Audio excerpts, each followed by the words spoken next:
ഈ യൂട്യൂബ് ചാനലിൻ്റെ ഉദ്ദേശം എന്ന് പറഞ്ഞിട്ടുണ്ടെങ്കിൽ നാട്ടിലെ ആളുകളുടെ സാമ്പത്തിക സാക്ഷരത വർദ്ധിപ്പിക്കുക, അതുപോലെ ബെറ്റർ ആയിട്ടുള്ള ഇൻവെസ്റ്റ്മെൻറ്റ് ഓപ്പർച്യൂണിറ്റികൾ ആളുകൾക്ക് പരിചയപ്പെടുത്തി കൊടുക്കുക എന്നുള്ളതാണ്. ഒരു മാസം മുൻപാണ് ഹൈറിച്ച് എന്ന് പറഞ്ഞിട്ടുള്ള മൾട്ടി ലെവൽ മാർക്കറ്റിംഗ് സിസ്റ്റത്തിൻ്റെ ഒരു കാര്യത്തെ പറ്റിയിട്ട് കുറച്ച് ഡീറ്റെയിൽസ് എനിക്ക് കിട്ടുകയും അതിനെ തുടർന്നാണ് ഈ ഹൈറിച്ചിനെ പറ്റി മനസ്സിലാക്കി അതിനെപ്പറ്റി വീഡിയോ ഇടാനായിട്ട് തുടങ്ങി. ഇത് ഹൈറിച്ചിനെ പറ്റി ഇടുന്ന 6ാമത്തെ വീഡിയോ ആണ്. അതുപോലെ 2-3 ഷോർട്ട് വീഡിയോകളും 5-6 പോസ്റ്റുകളും ഇതിനിടയ്ക്ക് ഹൈറിച്ചിനെ പറ്റി ഇട്ടിട്ടുണ്ട്. ഇതിലെല്ലാം തന്നെ നമ്മൾ എംഫസൈസ് ചെയ്യാൻ ഉദ്ദേശിച്ചിട്ടുള്ളൊരു കാര്യം എന്ന് പറഞ്ഞിട്ടുണ്ടെങ്കിൽ, ഈ ഹൈറിച്ച് പോലുള്ള ഏത് മൾട്ടി ലെവൽ സിസ്റ്റവും അല്ലെങ്കിൽ ഒരു മണി ചെയിൻ രീതിയിൽ പ്രവർത്തിക്കുന്ന സിസ്റ്റവും അധികകാലം തുടരില്ല എന്നുള്ളതാണ്. നമ്മൾ വീഡിയോ ഇട്ടതിന് ശേഷം 2ാമത്തെ മാസം കംപ്ലീറ്റ് ആവുന്നതിന് മുമ്പ് തന്നെ ഹൈറിച്ചിൻ്റെ അക്കൗണ്ടുകൾ ഫ്രീസ് ചെയ്യാനും ഹൈറിച്ചിൻ്റെ അസറ്റുകൾ ജപ്തി ചെയ്യാനുമുള്ള ഉത്തരവ് ഇറങ്ങിക്കഴിഞ്ഞു. ആദ്യം മുതലേ നമ്മളോട് ആളുകൾ പറയുന്നുണ്ടായിരുന്നത് ഇത് മറ്റുള്ള കമ്പനികൾ പോലെയല്ല, ഇത് വേറെ ഒരു രീതിയിലുള്ള കമ്പനിയാണ്, ഇത് മൾട്ടി പോയിൻ്റ് മർക്കൻറ്റൈൽ സിസ്റ്റമാണ്, അതുപോലെ ഇവർക്ക് പല ബിസിനസ്സുകളുണ്ട്, ഹൈറിച്ച് ഗ്രൂപ്പ് ഓഫ് കമ്പനീസാണ്.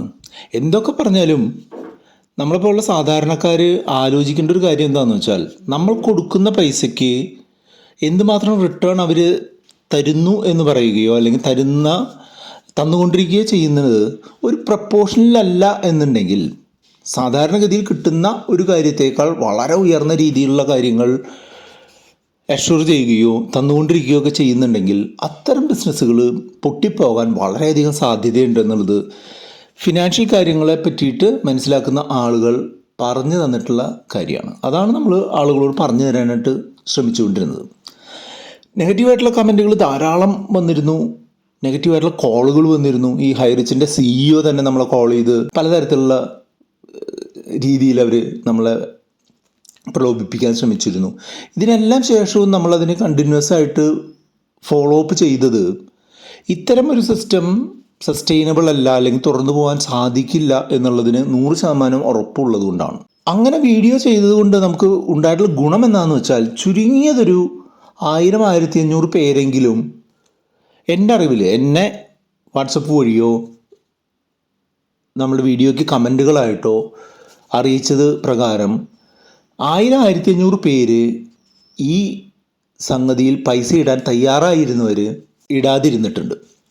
അത് തന്നെ വലിയൊരു കാര്യമാണ്. നമ്മളുടെ പ്രവർത്തനങ്ങൾ ഇതുപോലൊരു തട്ടിപ്പ് പ്രസ്ഥാനത്തിൽ പൈസയിട്ട് ലോക്കാകാൻ പോകാൻ സാധ്യതയുണ്ടായിരുന്ന ഒരാളെ എങ്കിലും രക്ഷിക്കാൻ കഴിഞ്ഞിട്ടുണ്ടെന്നുണ്ടെങ്കിൽ അത് ഒരു അച്ചീവ്മെൻ്റ് ആയിട്ട് തന്നെയാണ് ഞാൻ എടുക്കുന്നത്. ഇത് ഹൈറിച്ചിനെ സംബന്ധിച്ചിട്ടുള്ള എൻ്റെ അവസാനത്തെ വീഡിയോ ആണ്. ഇനി ഒരു വീഡിയോ ഹൈറിച്ചിനെ പറ്റി ഇടാൻ ഉദ്ദേശിക്കുന്നില്ല, വരികയും ഇല്ല എന്നുള്ളതാണ് എൻ്റെ ഉത്തമ വിശ്വാസം. പക്ഷേ മൾട്ടി ലെവൽ സിസ്റ്റങ്ങളെ പറ്റിയിട്ടും പോൺസി സ്കീമുകളെ പറ്റിയിട്ടും ആളുകളുടെ പണം ലോക്കാക്കി അവരെ ഒരു പ്രത്യേക സിറ്റുവേഷനിൽ എത്തിക്കുന്ന തട്ടിപ്പ് സംഘങ്ങളെ പറ്റിയിട്ടും തുടർന്നും വീഡിയോ എന്തായാലും ഉണ്ടായിരിക്കും. അതിനുള്ള സപ്പോർട്ട് ചെയ്യാനുള്ള ആളുകൾ നമ്മൾക്ക് ഉണ്ട് എന്നുള്ള ഉത്തമ വിശ്വാസത്തിൻ്റെ പുറത്ത് പറയുകയാണ്.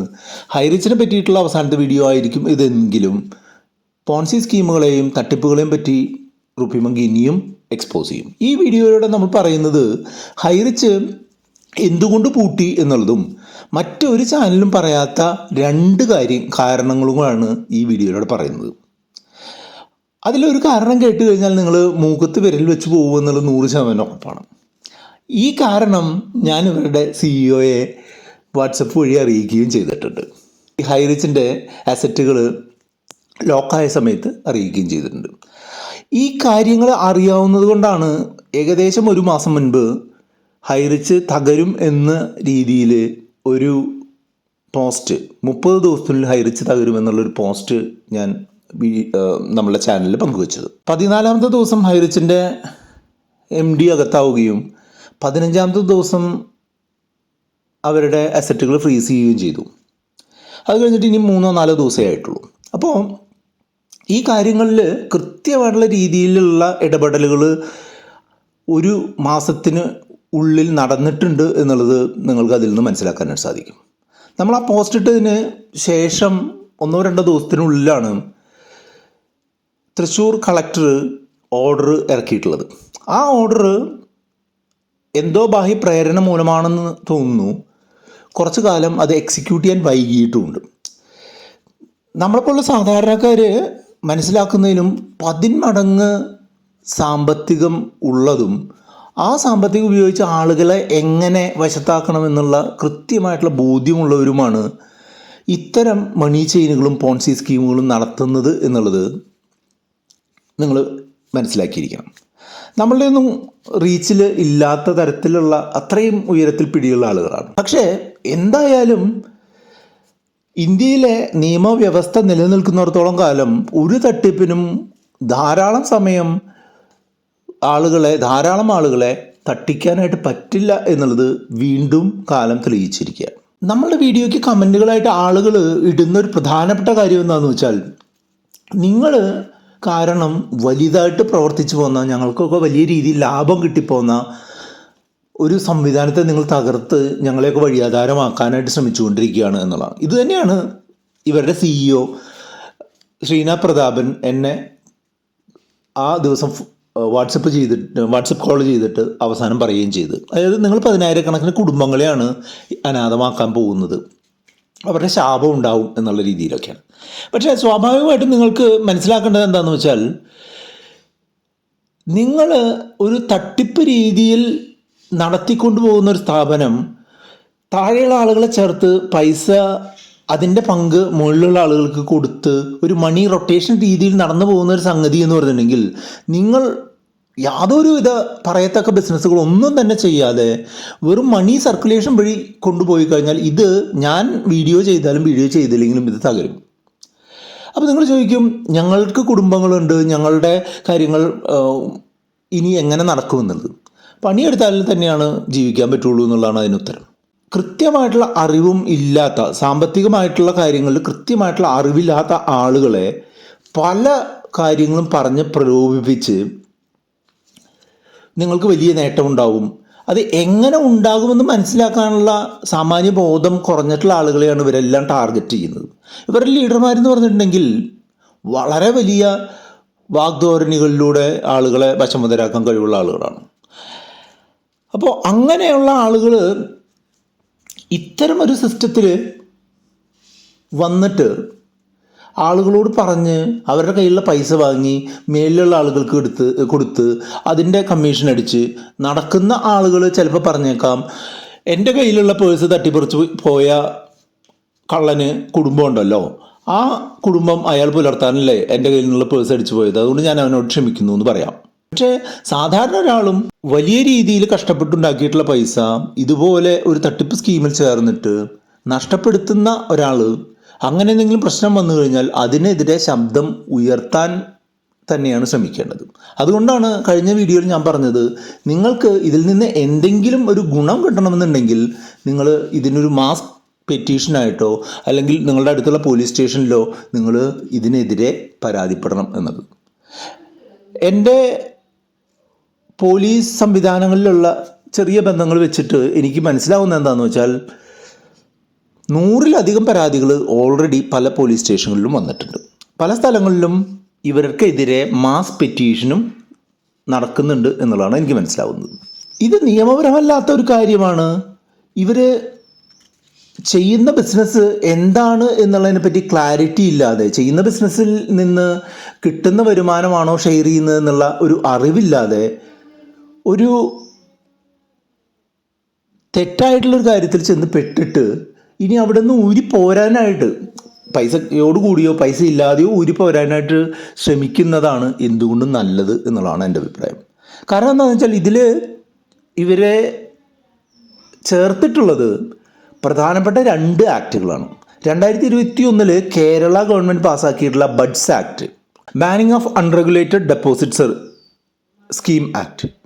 അതായത് നമ്മളുടെ നാട്ടിൽ പൈസ കൊടുക്കാനും വാങ്ങാനും അല്ലെങ്കിൽ നിക്ഷേപമായിട്ട് സ്വീകരിക്കാനും നമ്മൾ അല്ലെങ്കിൽ നിയമം അനുശാസിച്ചിട്ടുള്ള ചില സ്ഥാപനങ്ങളുണ്ട്. അല്ലാത്ത സ്ഥാപനങ്ങൾ പൈസ വാങ്ങുകയോ അങ്ങനെ വാങ്ങുന്ന പൈസയ്ക്ക് വളരെയധികം ലാഭം തരാമെന്ന് പറയുകയോ ചെയ്യുന്ന തരത്തിലുള്ള തട്ടിപ്പ് പ്രസ്ഥാനങ്ങളെ നിയന്ത്രിക്കാനുള്ള ആക്റ്റാണ് ബഡ്സ് ആക്ട്.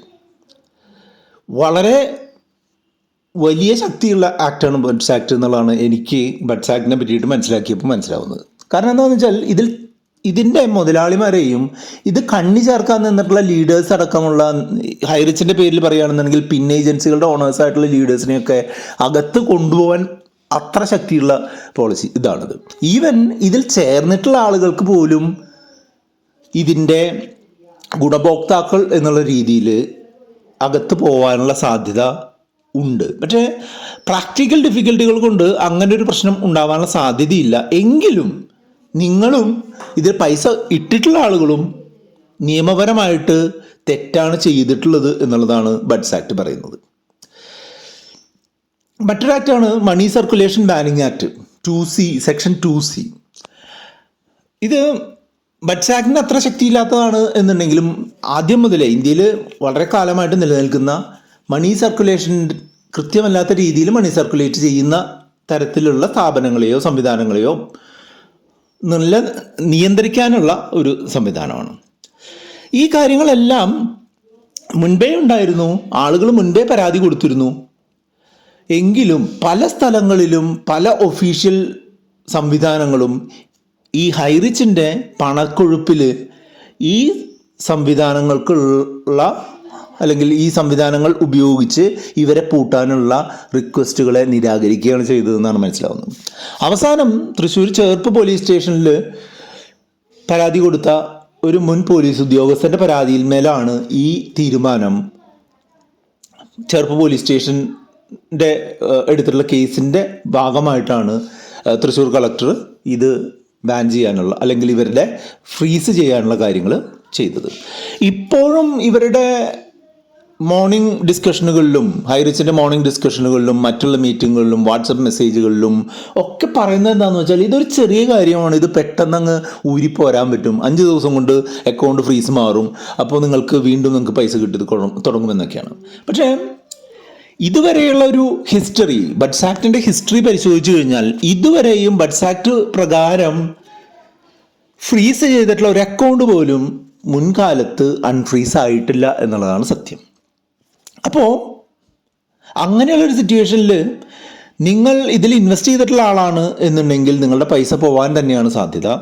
നിങ്ങൾ ഇതിൽ കണ്ണി ചേർക്കാനായിട്ട് ശ്രമിച്ചിട്ടുള്ള ലീഡറാണെന്നുണ്ടെങ്കിൽ നിങ്ങൾക്കെതിരെ ക്രിമിനൽ ഒഫൻസ് വരാനുള്ള സാധ്യതയുണ്ട്. ഇതിൻ്റെ ഉടമസ്ഥരും ഇതിൻ്റെ സിഇഒയും സിഒയും മാനേജർമാരും എല്ലാം അകത്ത് പോകാനുമുള്ള സാധ്യതയും കാണുന്നുണ്ട്. അല്ല എന്നുണ്ടെങ്കിൽ വളരെ ഉയർന്ന തലത്തിലുള്ള ഏതെങ്കിലും ഒരു ബ്രൈബ് ആക്ടിവിറ്റി നടക്കണം, ഒരു അഴിമതി ഇതിന്മേൽ നടന്നാൽ മാത്രമേ ഇത് ഞാൻ ഈ പറയുന്നതല്ലാത്തൊരു സിറ്റുവേഷൻ ഉണ്ടാവുള്ളൂ. അങ്ങനെ ഒരു അഴിമതി നടന്നു കഴിഞ്ഞാൽ അത് ഇപ്പോഴത്തെ സർക്കാരിനെ വളരെ മോശമായിട്ട് ബാധിക്കും എന്നുള്ളത് ഉറപ്പുള്ളത് കൊണ്ട് തന്നെ കേരളത്തിൽ ഇപ്പോഴത്തെ സർക്കാർ അങ്ങനെ ഒരു അഴിമതി നടക്കാനായിട്ട് സമ്മതിക്കുമെന്ന് എനിക്ക് തോന്നുന്നില്ല. ഈവൻ അങ്ങനെ നടന്നാൽ തന്നെ ഇവരുടെ അക്കൗണ്ടുകൾ അൺഫ്രീസ് ആവുകയും ഹൈറിച്ച് തിരികെ ആക്റ്റീവായി വരികയും ചെയ്തു കഴിഞ്ഞാൽ കേരളത്തിലെ പ്രതിപക്ഷം സ്വല്പം നിർജ്ജീവമാണെന്നുണ്ടെങ്കിലും പ്രതിപക്ഷത്തിലെ കുറച്ച് ആളുകൾ കൃത്യമായിട്ട് ഇത് ഗവൺമെൻറ്റിനെതിരെ അടിക്കാനുള്ള വലിയൊരു വടിയായിട്ട് ഇത് എടുക്കും എന്നുള്ളത് 100% ഉറപ്പാണ്. ഒന്നുകിൽ ഗവൺമെൻറ് സ്വന്തമായിട്ടുള്ളൊരു തീരുമാനപ്രകാരം ഈ കാര്യങ്ങൾ ബഡ്സ് ആക്ട് പ്രകാരമുള്ള കൃത്യമായിട്ടുള്ള നിയമ നടപടികളുമായിട്ട് മുന്നോട്ട് പോകും. അല്ല എന്നുണ്ടെങ്കിൽ അതിലെന്തെങ്കിലും മാറ്റം വന്നു കഴിഞ്ഞാൽ കേരളത്തിലെ പ്രതിപക്ഷം ഇത് ഏറ്റെടുക്കുകയും സർക്കാരിനെ പ്രതിക്കൂട്ടിലാക്കുകയും ചെയ്യും എന്നുള്ളതാണ് ഇതിൻ്റെ യാഥാർത്ഥ്യം. അതുകൊണ്ട് തന്നെയാണ് ഞാൻ എപ്പോഴും പറഞ്ഞുകൊണ്ടിരിക്കുന്നത്, ഇതിൽ ഇട്ടവരുടെ പൈസ പോയി എന്നുള്ളത് തന്നെയാണ് 100% ഉറപ്പ്. ഇനി കൂടുതൽ പ്രലോഭനങ്ങൾ വീണ് ഇവർക്കെതിരെ സംസാരിക്കാതെ അല്ലെങ്കിൽ ഇവർക്കെതിരെ എന്തെങ്കിലും ആക്ഷന് പോവാതെ വീണ്ടും പൈസ കൊടുക്കാനാണ് ഉദ്ദേശം എന്നുണ്ടെങ്കിൽ നിങ്ങൾ കൊടുക്കൂ, നിങ്ങളുടെ പൈസ ഇതുവരെ പോയ പൈസയുടെ കൂടെ ഇതും കൂടെ പോട്ടെ എന്ന് എനിക്ക് പറയാനുള്ളൂ. മറ്റൊന്നും നിങ്ങളോട് ആ കാര്യത്തിൽ എനിക്ക് പറയാനില്ല. ഇവർക്ക് 700 രൂപ അല്ലെങ്കിൽ 10,000 രൂപ അല്ലെങ്കിൽ 1,300 രൂപ അല്ലെങ്കിൽ 5 ലക്ഷം രൂപയൊക്കെ കൊടുത്തിട്ടുള്ള ആളുകളാണ് എന്നുള്ളത് പലരും ഇത് കേട്ടുകൊണ്ടിരിക്കുന്നുണ്ടായിരിക്കും. അപ്പോൾ അങ്ങനെയുള്ളവർ ഇത് കൊടുക്കുന്നതിന് മുൻപ് നിങ്ങൾ എന്തുകൊണ്ട് ആലോചിച്ചില്ല എന്നുള്ളൊരു ചെറിയൊരു ചോദ്യം ഞാൻ ചോദിക്കുകയാണ്. അതായത് നിങ്ങൾ ഇവരുടെ ഓൺലൈൻ ഷോപ്പിൽ ക്ക് വേണ്ടിയിട്ട് 700 രൂപ കൊടുത്തിട്ടുള്ള ആളാണ്, അല്ലാന്നുണ്ടെങ്കിൽ അവരുടെ ഡിജിറ്റൽ ID എടുക്കാനായിട്ട് 10,000 രൂപ കൊടുത്തതാണ് എന്നുണ്ടെങ്കിൽ നിങ്ങൾ അവരുടെ ഓൺലൈൻ ഷോപ്പിംഗ് സൈറ്റിൻ്റെയും അല്ലെങ്കിൽ ഫ്രാഞ്ചൈസി സ്റ്റോറുകൾ 600ഓളം ഫ്രാഞ്ചൈസി സ്റ്റോറുകളുണ്ട്, അതിൽ നിന്ന് കിട്ടുന്ന ലാഭമൊക്കെ നിങ്ങൾക്ക് കിട്ടുമെന്നുള്ള പ്രതീക്ഷയിലാണ് നിങ്ങൾ ചെയ്തിട്ടുണ്ടാവുക അല്ലേ. 10,000 രൂപ കൊടുത്തവർക്ക് 100 രൂപയ്ക്ക് കിട്ടിക്കൊണ്ടേ ഇരിക്കുന്നുണ്ടായിരുന്നു. അത് സത്യം തന്നെയാണ്. പക്ഷേ നിങ്ങളെപ്പോഴും ആലോചിക്കേണ്ടത് ഈ 10,000 രൂപയ്ക്ക് ഇവരുടെ ഏറ്റവും ലോക്കലായിട്ടുള്ള ഈ ഓൺലൈൻ ഷോപ്പിംഗ് ഏത് പ്രോഡക്റ്റ് എടുത്താലും മാർക്കറ്റ് വാല്യൂയേക്കാൾ കുറച്ച് കൂടുകയോ അല്ലെങ്കിൽ അങ്ങനെ കോമ്പറ്റീറ്റീവ് ആയിട്ടുള്ള റേറ്റിലാണ് എന്നുണ്ടെങ്കിൽ ആ നമ്മൾ ഉദ്ദേശിക്കുന്ന സ്ഥലത്തേക്ക് ഡെലിവറി ഇല്ലാത്തതോ ആയിട്ടുള്ള ഷോപ്പിൽ എന്തുമാത്രം കച്ചവടം നടക്കുന്നുണ്ട് എന്നുള്ളത് നിങ്ങൾ ഒരു കോമൺ സെൻസ് ഉപയോഗിച്ച് ആലോചിക്കേണ്ടതായിരുന്നു. അതുപോലെ 600 ഫ്രാഞ്ചൈസി സ്റ്റോറുകൾ ഉണ്ട് എന്ന് പറയുന്നു. ഈ 600 ഫ്രാഞ്ചൈസി സ്റ്റോറുകൾ ഹൈറിച്ചിൻ്റെ സ്വന്തം സ്റ്റോറുകളല്ല, ഫ്രാഞ്ചൈസി മുഖാന്തരം മറ്റൊരാൾ നടത്തുന്ന സ്റ്റോറ് ഹൈറിച്ച് വഴി നടത്തുന്നു എന്നുള്ള ഒരു കാര്യം മാത്രമാണ്, അല്ലെങ്കിൽ ഹൈറിച്ചിന് വേണ്ടി മറ്റൊരാൾ നടത്തുന്നു. അപ്പോൾ ഈ സ്റ്റോർ നടത്തുന്ന ഉടമയ്ക്ക് അല്ലെങ്കിൽ സ്റ്റോർ നടത്തുന്ന ആളുകൾക്ക് അറിയാം ഈ ഒരു സാധാരണ ഒരു സ്റ്റോർ നടത്തിയാൽ എന്തുമാത്രം ലാഭം ഉണ്ടാവും എന്നുള്ളത് ഞങ്ങൾക്കറിയാം. ഇപ്പോൾ 10-20% ലാഭം കിട്ടിയെന്ന് തന്നെ കരുതുക, അത് സ്റ്റോർ ഉടമയ്ക്കാണ് കിട്ടുന്നത്. ഫ്രാഞ്ചൈസി ഓണർക്ക് എന്തുമാത്രം ലാഭം അതിൽ നിന്ന് ഉണ്ടാക്കാൻ സാധിക്കും? ഒരു 5% അല്ലെങ്കിൽ കൂടി എന്നൊരു 10% ലാഭം ഫ്രാഞ്ചൈസി ഓണർ എടുക്കുകയും ബാക്കി 10% ഹൈറിച്ചിന് കൊടുക്കുകയും ചെയ്താലും എന്തുമാത്രം ഒരു റിട്ടേൺ ഓഫ് ഇൻവെസ്റ്റ്മെൻ്റ് ആണുള്ളത് എന്നുള്ളത് നിങ്ങൾ ആലോചിച്ചോ. ഈ ഫ്രാഞ്ചൈസികളും ഓൺലൈൻ ഷോപ്പും നന്നാക്കാനായിട്ട് കൊടുത്തിട്ടുള്ള 700-ഉം 10,000-ഉം അങ്ങനെ ഫ്രാഞ്ചൈസിയിൽ നിന്നോ അല്ലെങ്കിൽ ഈ ഓൺലൈൻ ഷോപ്പിൽ നിന്നോ കിട്ടിയ ലാഭം കൊണ്ടല്ല നിങ്ങൾക്ക് ലാഭവിഹിതം തന്നുകൊണ്ടിരുന്നത് എന്നുള്ളത് നിങ്ങൾ ആലോചിക്കേണ്ടതായിരുന്നു. അതുപോലെ പലരും HR കോയിനിൽ 1,600, 16,000, 20,000 അതിന് മേളിലൊക്കെ ഇടുന്നത് കണ്ടിട്ടുണ്ട്. HR കോയിനെ പറ്റിയിട്ട് നമ്മൾ എക്സ്പോസ് ചെയ്യുന്ന ഒരു വീഡിയോ വളരെയധികം പോപ്പുലർ ആയിട്ടുള്ളൊരു വീഡിയോ ഉണ്ട്, അത് നിങ്ങൾക്ക് ഡിസ്ക്രിപ്ഷനിൽ അതിൻ്റെ ലിങ്ക് കൊടുക്കാം. അപ്പോൾ അതിൽ ഈ HR കോയിൻ എന്ന് പറഞ്ഞൊരു സംഗതിക്ക് പ്രോപ്പറായിട്ടുള്ളൊരു വൈറ്റ് പേപ്പറോ നല്ല സ്ട്രോങ് ആയിട്ടുള്ളൊരു ഫണ്ടമെൻ്റൽ കാര്യമോ ഇല്ലാത്ത ഒരു കോയിനാണ്. കോയിൻ എന്നും പറയാൻ പറ്റില്ല, ഒരു ടോക്കണാണ്. പൈസ ആളുകളുടെ കയ്യിൽ നിന്ന് ഒരു ഡിജിറ്റൽ രീതിയിൽ വാങ്ങാനുള്ള ഒരു മറ മാത്രമായിരുന്നു ഈ HR കോയിൻ എന്നുള്ളത് ഞാൻ അന്നേ പറഞ്ഞിട്ടുള്ളതാണ്, ഇന്നത് ആവർത്തിക്കുകയാണ്. അതിൻ്റെ പിറകിൽ വളരെ വലിയ ഷെയ്ഡി ട്രാൻസാക്ഷനുകൾ ഇതിനടുത്ത് നടക്കുന്നുണ്ട് എന്നുള്ള ഒരു കാര്യം കൂടെ ഞാൻ കഴിഞ്ഞ ആഴ്ച ഒരു യൂട്യൂബ് പോസ്റ്റിൽ ഞാൻ ഇട്ടിട്ടുണ്ടായിരുന്നു. അതായത് കോടിക്കണക്കിന് രൂപ ഈ കോയിനിൽ നിങ്ങളാരും അറിയാതെ ട്രാൻസാക്ട് ചെയ്ത് USDT ആക്കി കൺവേർട്ട് ചെയ്ത് ആ പൈസ മറ്റെന്തോ കാര്യത്തിനായിട്ട് ഉപയോഗിച്ചിട്ടുണ്ട്. നമ്മൾക്ക് ആക്സസ് ഉള്ള വളരെ ചുരുങ്ങിയ ആക്സസ് മാത്രമേ ഉള്ളൂ എന്നുണ്ടെങ്കിലും അവിടെ നമുക്ക് കണ്ടെത്താൻ കഴിഞ്ഞിട്ടുള്ള കാര്യം അതാണ്. അപ്പോൾ അവിടെ അങ്ങനെ ഒരു തെറ്റായിട്ടുള്ള ആവശ്യങ്ങൾക്ക് വേണ്ടിയിട്ട് മേടിച്ചിട്ടുള്ള പൈസയാണ് ഈ HR കോയിൻ എന്നുള്ള രീതിയിൽ നിങ്ങൾക്ക് വാങ്ങിയിട്ടുള്ളത്. ഈ HR കോയിൻ്റെ ലോഞ്ചിങ്ങിൻ്റെ സമയത്ത് ഇവരുടെ പ്രൊമോട്ടർമാരെല്ലാം പറഞ്ഞുകൊണ്ടിരുന്നത് 1 വർഷം കൊണ്ട് ലോകത്തിലെ ടോപ്പ് 10 കോയിനായി മാറുമെന്നുള്ളതൊക്കെയാണ്. വില $2 എന്നുള്ളത് $20, $30, $50, $100 ഒക്കെ ഡോളർ ആവുമെന്നുള്ളതാണ്. ഇപ്പോൾ അതിൻ്റെ വില എന്ന് പറഞ്ഞെങ്കിൽ $1.40 അല്ലെങ്കിൽ അതിൽ താഴെയൊക്കെയാണ്. അതായത് ഇപ്പോൾ തന്നെ അതിൻ്റെ വില പകുതിയായി കുറഞ്ഞിട്ടുണ്ട്. അതായത് നിങ്ങൾ ഇതിൽ ചേർത്തിട്ടുള്ള ആളുകൾ കൊടുത്തിട്ടുള്ള പൈസയ്ക്ക് കാണിക്കുന്ന മൂല്യം, അതിൻ്റെ മൂല്യം മനസ്സിലാക്കാത്ത ആളുകളായിരിക്കാം മിക്കവാറും ഇതൊക്കെ ചെയ്തിട്ടുണ്ടാവുക. അതുപോലെയല്ല നാട്ടിലുള്ള ആളുകൾക്ക് ഒരു ക്രിപ്റ്റോ കറൻസി വാങ്ങണമെന്നുണ്ടെങ്കിൽ അത് എന്ത് കാര്യത്തിനായിട്ടുള്ള ക്രിപ്റ്റോ കറൻസിയാണ്, അത് എന്തൊക്കെ ഉപയോഗങ്ങളുള്ള കാര്യമാണ്, എന്ത് കാര്യത്തിനാണ് അത് ഇൻറ്റൻറ്റ് ചെയ്തിട്ടുള്ളത് എന്നുള്ളതനുസരിച്ച് മാത്രമേ നാട്ടിലുള്ള ആളുകൾ ക്രിപ്റ്റോ കറൻസി വാങ്ങുള്ളൂ. അല്ലാതെ നിങ്ങൾക്ക് 1 വർഷം കൊണ്ട് 5 ഇരട്ടിയാക്കുന്ന ക്രിപ്റ്റോ കറൻസി 1 കോടി ആളുകളുള്ളത് കൊണ്ട് ഓട്ടോമാറ്റിക്കലി ഡബിൾ ആവും, ട്രിപ്പിൾ ആവും എന്നൊക്കെ പറഞ്ഞ് ആ ഒരു കാര്യം മാത്രം കേട്ട് ഇവരുടെ വാഗ്ധോരണികൾ മാത്രം കേട്ട് ചെയ്യുന്ന ആളുകളാണ് എന്നുണ്ടെങ്കിൽ നിങ്ങളുടെ പൈസ പോവാൻ നിങ്ങൾ എന്തുകൊണ്ട് യോഗ്യരാണ് എന്നേ എനിക്ക് പറയാനുള്ളൂ. അവസാനത്തെ അവരുടെ പ്രോജക്റ്റ് എന്ന് പറഞ്ഞെങ്കിൽ HROTT ആയിരുന്നു. ആമസോൺ പ്രൈമും നെറ്റ്ഫ്ലിക്സും സോണി ലൈവും ഒക്കെ അരങ്ങു വീഴുന്ന ഈ ഒരു സമയത്ത് ഈ ഒരു നമ്മളുടെ മലയാളത്തിനെ മാത്രം ഇൻറ്റൻറ്റ് ചെയ്തുകൊണ്ടൊരു OTT പ്ലാറ്റ്ഫോം തുടങ്ങിക്കഴിഞ്ഞാൽ അത് എന്തുമാത്രം സക്സസ് ആകും എന്നുള്ളത് നിങ്ങൾ ഈ 5 ലക്ഷം ഇതിൻ്റെ ഷെയർ കൊടുക്കുന്ന സമയത്ത് തന്നെ നിങ്ങൾ ആലോചിക്കേണ്ടതായിരുന്നു. നമ്മുടെ ഒരു സുഹൃത്തായിട്ടുള്ള ഒരു റിട്ടയർ NRI അദ്ദേഹത്തിൻ്റെ ഒരു സുഹൃത്ത് ഈ 5 ലക്ഷത്തിൻ്റെ ഓഫറുമായിട്ട് വന്നിരുന്നു. പക്ഷെ അദ്ദേഹം നമ്മളുടെ വീഡിയോ കണ്ടിട്ടാണോ എന്നറിയില്ല, അദ്ദേഹം അതിൽ ചേരാതിരുന്നു എന്ന് പറയുണ്ടായി. അപ്പോൾ കോമൺ സെൻസ് ഉപയോഗിച്ച് ചിന്തിക്കുന്നവർ പലരും ഈ കാര്യങ്ങൾ മുൻകൂട്ടി മനസ്സിലാക്കി ഇതിൽ നിന്ന് ഒഴിഞ്ഞു പോയിട്ടുണ്ട് എന്നുള്ളതാണ്. ഈ HROTTയിൽ നിന്നൊക്കെ ഇപ്പോൾ 5 ലക്ഷം ഷെയർ എടുത്തവർക്ക് 55 ലക്ഷം രൂപ 2-3 വർഷം കൊണ്ട് കൊടുക്കാമെന്നുള്ളൊരു ഫോൾസ് ക്ലെയിമിലാണ് കൊടുത്തിട്ടുള്ളത്. ഇപ്പോൾ 5 ലക്ഷം പോയി ലാഭവും പോയി എല്ലാം പോയി. ഫെബ്രുവരിയിലോ മറ്റോ ആണ് അതിൻ്റെ ആദ്യത്തെ ഗഡു ലാഭം വരേണ്ടിയിരുന്നതെന്നാണ് എൻ്റെ ഒരു അറിവ്. അപ്പോൾ 5 ലക്ഷം കൊടുത്തവന് 5 ലക്ഷവും ഇല്ല, അതിൻ്റെ ലാഭവും ഇല്ല എന്നുള്ള അവസ്ഥയാണ്. ഇനി അത് കിട്ടാനും പോകുന്നില്ല എന്നുള്ളതാണ്. അതേപോലെ തന്നെ അതേസമയം ഈ HROTTയുടെ ഷെയറുകൾ വാങ്ങിയിട്ടുള്ളത്, അല്ലെങ്കിൽ അതിൻ്റെ ബോണ്ട് എന്നുള്ള രീതിയിലാണ് അവർ വാങ്ങിയിട്ടുള്ളത്. ബോണ്ട് എന്നുള്ള രീതിയിൽ പണം വാങ്ങാനായിട്ട് നിയമപരമായിട്ട് പ്രവർത്തിക്കുന്ന സ്ഥാപനങ്ങൾക്ക് മാത്രമേ അനുവാദമുള്ളൂ. അപ്പോൾ നിങ്ങൾ ചോദിക്കുക, ഹൈറിച്ച് നിയമപരമായിട്ട് പ്രവർത്തിക്കുന്ന സ്ഥാപനമല്ലേ, അവർക്ക് പാൻ കാർഡില്ലേ, അവർക്ക് GST രജിസ്ട്രേഷൻ ഇല്ലേ? അതൊന്നും പോരാ ബോണ്ട് ഇറക്കാനായിട്ട്.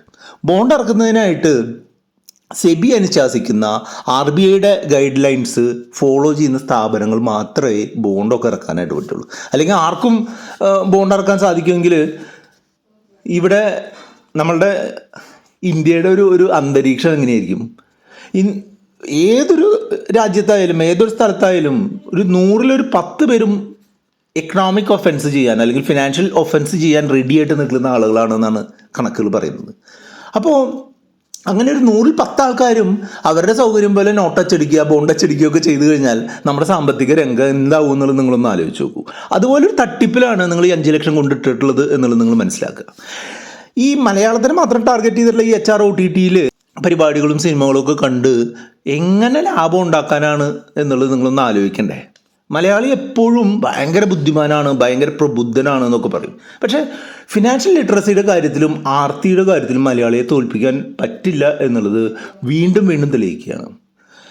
അടുത്തേക്ക് മാഞ്ചിയം പോലെ, ലിസിൻ്റെ ലോട്ടറി തട്ടിപ്പ് പോലെ, അതുപോലെ ടോട്ടൽ ഫോർ യു തട്ടിപ്പ് പോലെ, അതുപോലെ പോപ്പുലർ ഫിനാൻസിലെ തട്ടിപ്പ് പോലെ, പല സഹകരണ സ്ഥാപനങ്ങളിലും നടക്കുന്ന തട്ടിപ്പുകൾ പോലെ, ഇപ്പം അടുത്ത് പ്രവീൺ റാണയുടെ തട്ടിപ്പ് പോലെ, മോൻസൺ മാവുങ്കലിൻ്റെ തട്ടിപ്പ് പോലെ, ആ ഒരു ലിസ്റ്റിലേക്ക് മോറിസ് കോയിൻ വന്നു, അതുപോലെ ഗ്ലോബൽ നെറ്റ് വന്നു, അതുപോലെ കോയമ്പത്തൂരിലെ യൂണിവേഴ്സിൽ വന്നു. അങ്ങനെ ധാരാളം സ്ഥാപനങ്ങൾ വന്നു. അതിൻ്റെ കൂടെ ഹൈറിച്ചും കൂടെ വന്നു എന്നതാണ്. 3 കോടി രൂപ ഹൈറിച്ചിൽ നിക്ഷേപിച്ചിട്ടുള്ളൊരു ഡോക്ടർ ഉണ്ട് എന്ന് പറയുന്നത്. അദ്ദേഹത്തിൻ്റെ ഒരു വീഡിയോ ഞാൻ ഈയിടെ കാണാൻ ഇടയിൽ. വളരെയധികം ചാരിറ്റി ഒക്കെ ചെയ്യുന്ന ഒരാളാണ്. 3 കോടി രൂപയാണ് ഇട്ടിട്ടുള്ളത്. എങ്ങനെയാണ് ഡോക്ടറായത്? അല്ലെങ്കിൽ ഡോക്ടർ ആവാനായിട്ട് ഡോക്ടർ ഭാഗം പഠിച്ചാൽ മതി, ശരി, സമ്മതിച്ചു. പക്ഷേ എത്രയൊക്കെ എക്സ്പീരിയൻസും ഇത്രയൊക്കെ ഒരു ഇൻ്റലക്ച്വൽ എബിലിറ്റി ഉള്ള ആളുകൾ കോമൺ സെൻസ് ഉപയോഗിക്കേണ്ട സുഹൃത്തുക്കളെ. അപ്പോൾ നിങ്ങളെപ്പോലുള്ള സാധാരണക്കാർ ആണ് ഇതിൽപ്പെട്ടിട്ടുള്ളതെന്നുണ്ടെങ്കിൽ നിങ്ങളെ കുറ്റം പറയാൻ പറ്റില്ല. നിങ്ങൾക്ക് കുറച്ച് ആർത്തിയും നിങ്ങൾക്ക് കുറച്ച് ഫിനാൻഷ്യൽ ലിറ്ററസി കുറവും നിങ്ങളെ പ്രലോഭിപ്പിക്കാനായിട്ട് നല്ല മെയ്വഴക്കവും നല്ല നാക്കുവഴക്കവും ഉള്ള ആളുകളും ഉണ്ട് എന്നുണ്ടെങ്കിൽ ആരായാലും പെട്ടുപോകും. ഇത് പൊളിയാനുള്ള പ്രധാനപ്പെട്ട 2 കാരണങ്ങൾ, എൻ്റെ അറിവ് ശരിയാണെന്നുണ്ടെങ്കിൽ 2 കാരണങ്ങളാണുള്ളത്. ഒന്ന്, ഇതിനെതിരെ പ്രവർത്തിക്കാനായിട്ട് വലിയൊരു ലോബി ഉണ്ട്. പ്രോപ്പറായിട്ട് പ്രവർത്തിക്കുന്ന അല്ലെങ്കിൽ നിയമപരമായിട്ട് MLM ബിസിനസ്സോ ഡയറക്റ്റ് സെല്ലിങ്ങോ ഒക്കെ ചെയ്യുന്ന കുറച്ച് സ്ഥാപനങ്ങളുണ്ട്. അവരുടെ ഒരു കോൺഫെഡറേഷൻ, അവരുടെ ഒരു കൂട്ടം ആളുകൾ ഈ കാര്യങ്ങളെ ടാക്കിൾ ചെയ്യാനായിട്ട് ഇതിൻ്റെ പിന്നിൽ പ്രവർത്തിച്ചിട്ടുണ്ട് എന്നുള്ളതാണ് എനിക്ക് എൻ്റെ സോഴ്സുകളിൽ നിന്ന് കിട്ടിയിട്ടുള്ള ഒരു വിവരം. രണ്ടാമത്തെ വിവരമാണ് നിങ്ങൾ അറിഞ്ഞാൽ ഏറ്റവും കൂടുതൽ ഞെട്ടുക.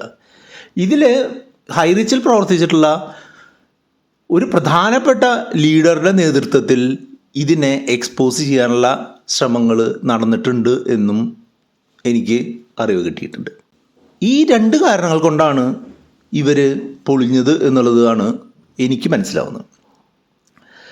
3 വർഷം കൊണ്ട് 10,000 രൂപ 30,000 ആക്കാമെന്നും 2 വർഷം കൊണ്ട് 5 ലക്ഷം 50 ലക്ഷം ആക്കാമെന്നൊക്കെയുള്ള മോഹന വാഗ്ദാനങ്ങൾ കൊടുത്തുകൊണ്ടിരിക്കുന്ന ആളുകളിൽ പലരും ഇത് പൊളിക്കാനുള്ള കാര്യവും ഇത് പൊളിച്ചുകൊണ്ട് മറ്റൊരെണ്ണം സ്റ്റാർട്ട് ചെയ്യാനുള്ള കാര്യമൊക്കെ നോക്കുന്നുണ്ടായിരുന്നു എന്നുള്ളതാണ് എനിക്ക് കിട്ടിയിട്ടുള്ള അറിവ്.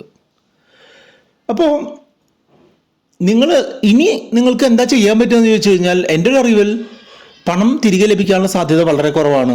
പണം തിരികെ ലഭിക്കണമെന്നുണ്ടെങ്കിൽ തന്നെ നിങ്ങൾ നിയമപരമായിട്ട് ഇതിനെ നേരിടാനായിട്ട് പോകണം. അതിന് നിങ്ങൾ എന്താ ചെയ്യേണ്ടതെന്ന് വെച്ചാൽ, നിങ്ങൾ അടുത്തുള്ള പോലീസ് സ്റ്റേഷനിൽ ഈ ഹൈറിച്ചിനെതിരെയും അതുപോലെ നിങ്ങളെ ചേർത്തിട്ടുള്ള ലീഡർക്കെതിരെയും ഒരു പെറ്റീഷൻ ഫയൽ ചെയ്യുക. ഞാൻ നേരത്തെ പറഞ്ഞിട്ടുള്ള 100-150 കേസുകളിൽ ഒരെണ്ണം കൂടെ ആഡ് ചെയ്യുക എന്നുള്ളതാണ്. അതോടൊപ്പം തന്നെ ജില്ലാടിസ്ഥാനത്തിൽ പലരും ഇത് മാസ് പെറ്റീഷൻ ഫയൽ ചെയ്യുന്നുണ്ട്. അത്തരം കാര്യങ്ങളിലും നിങ്ങൾക്ക് ജോയിൻ ചെയ്യാൻ ശ്രമിക്കാവുന്നതാണ്. പിന്നെ ഇതൊന്നും പൊളിച്ചിട്ട് എനിക്ക് പ്രത്യേകിച്ച് ഗുണവും ദോഷമൊന്നുമില്ല. ഞാൻ നേരത്തെ പറഞ്ഞ മൾട്ടി ലെവൽ മാർക്കറ്റിംഗ് ടീമിൻ്റെ ഒരു കോക്കസിൽപ്പെട്ട ആളല്ല ഞാൻ. ഈ ഹൈറിച്ചിനുള്ളിൽ നിന്ന് ഹൈറിച്ചിനെ പൊളിക്കാൻ ശ്രമിച്ചിട്ടുള്ള ഒരു കൂട്ടം ആളുകളുടെ പിണിയാളുമല്ല. എനിക്ക് എൻ്റേതായിട്ടുള്ള ഒരു ഐഡൻറ്റിറ്റി ഉണ്ട്. ഞാൻ കഴിഞ്ഞ 5 വർഷമായിട്ട് യൂട്യൂബിലൂടെ മലയാളത്തിൽ ഫിനാൻഷ്യൽ ലിറ്ററസി എന്നുള്ള ഉദ്ദേശത്തിൽ ആളുകൾക്ക് സാമ്പത്തികമായിട്ടുള്ള കാര്യങ്ങൾക്ക് ഉള്ള നിർദ്ദേശങ്ങൾ കൊടുത്തുകൊണ്ടിരിക്കുന്ന ഒരു യൂട്യൂബ് ചാനലാണ്. അതുകൊണ്ട് നീ ആണ് ഇത് പൊളിച്ചത്, നിൻ്റെ ആളുകളാണിത് പൊളിച്ചത് എന്ന് പറഞ്ഞൊന്നും വരണ്ട. നമുക്ക് അങ്ങനെയുള്ള ഉദ്ദേശമൊന്നുമില്ല. നമുക്ക് ആളുകളുടെ ഹാർഡ് ഏൺഡ് മണി എങ്ങനെ സേവ് ചെയ്യാമെന്നുള്ളത് മാത്രമേ ഞാൻ നോക്കിയിട്ടുള്ളൂ. അപ്പോൾ അതിനുമായിട്ട് ബന്ധപ്പെട്ട് എന്തെങ്കിലും ഡയറക്ഷൻ വേണമെന്നുണ്ടെങ്കിൽ നമ്മുടെ വാട്സപ്പ് നമ്പറായിട്ടുള്ള 8848030018 നിങ്ങൾക്ക് കോൺടാക്ട് ചെയ്യാം. നിങ്ങളെപ്പോഴും ഫിനാൻഷ്യലി ലിറ്ററേറ്റ് ആവാനായിട്ട് ശ്രമിക്കുക. അതുകൊണ്ട് തന്നെ ഈ ചാനൽ നിങ്ങളൊന്ന് സബ്സ്ക്രൈബ് ചെയ്ത് വെച്ചോളൂ. ഇതിലുള്ള മറ്റുള്ള വീഡിയോകൾ കണ്ടു കഴിഞ്ഞാൽ എങ്ങനെ നിയമപരമായിട്ട് നിക്ഷേപിച്ചുകൊണ്ട് എങ്ങനെ ലാഭകരമായിട്ട് നിക്ഷേപിച്ചുകൊണ്ട് മുന്നോട്ട് പോകാമെന്നുള്ളത് നിങ്ങൾക്ക് മനസ്സിലാക്കാനായിട്ട് സാധിക്കും. അപ്പോൾ ഹൈറിച്ചിനെ പറ്റി ഇനി വീഡിയോ ഇല്ല, പക്ഷേ മറ്റുള്ള പോൺസി സ്കീമുകളെ പറ്റി തീർച്ചയായിട്ടും വീഡിയോ വരും.